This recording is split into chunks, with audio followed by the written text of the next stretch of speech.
Bon allez Thierry, j'ai une question maintenant. Est-ce que vous êtes un gamer, autrement dit un amateur de jeux vidéo? Alors je dois être franc et je dois l'avouer, oui, en tout cas sur certains jeux. Bon si vous n'y connaissez rien, autrement dit comme moi, ce qui va suivre est fait pour vous. Oui, ça s'appelle Les 10 commandements des jeux vidéo. C'est un livre paru en septembre. Sa particularité, c'est qu'il a été écrit, étonnant, par un prêtre meusien. Le père Bertrand Monnier, curé à Verdun, est un habitué du monde des gamers.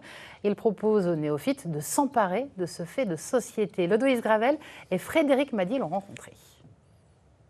Donc ça, c'est ce qu'on appelle un MOBA, un jeu d'arène, 5 joueurs contre 5. StarCraft est l'un des jeux qu'affectionne particulièrement le père Bertrand Monnier. Tiens, là, en plus, comme par hasard, je tombe sur le champ d'éternité, l'ange contre le démon. Sinon, j'ai pas voulu.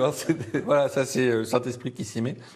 Un univers qu'il explore depuis des années et qu'il propose d'expliquer aux néophytes. C'est dans cet esprit que le curé de Verdun vient de publier, à la demande d'un éditeur religieux, les 10 commandements des jeux vidéo. Pour les parents, grands-parents, éducateurs qui n'y connaissent pas grand-chose, c'est bien d'avoir quelques repères. Voilà, donc le coup des 10 commandements, ça montre un petit peu le côté religieux de la chose.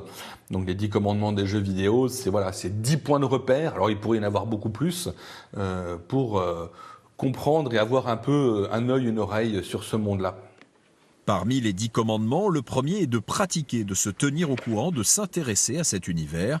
Des clés pour ne pas diaboliser les jeux vidéo, mais pour décoder cette culture du 21e siècle. Des conseils et du bon sens pour éviter de tomber dans des travers comme l'addiction.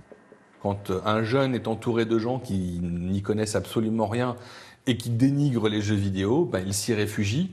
Plus il s'y réfugie, plus c'est dénigré, plus c'est dénigré, plus il s'y réfugie, et on tombe dans un cercle vicieux qui est celui de l'addiction.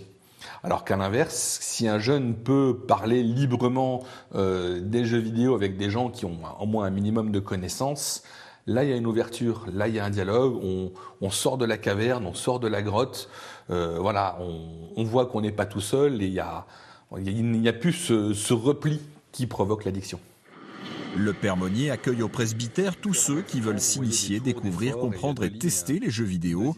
Le curé geek et fan de métal travaille déjà sur un prochain ouvrage qui abordera un autre phénomène de société, celui des tatouages.